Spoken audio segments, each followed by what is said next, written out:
Right everybody, so we're at SeaWorld Orlando on the 9th of September 2024, and as you can see, it's absolutely bouncing down with rain now.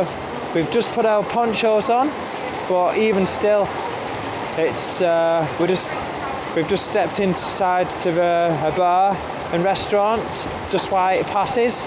But yeah, this is how it was yesterday when we was queuing for Tower of Terror, and we got absolutely drenched through to the skin. So much so that we had to put our heaters on in our rooms in the hotel, back at the hotel, and it had soaked all the way through my backpack. So much so that it destroyed my old digital camera. It just will not work now. I mean, it's no big deal because it was old, but that's how bad it was. So yeah, there we have it, everybody. The rain at SeaWorld Orlando on the 9th of September 2024.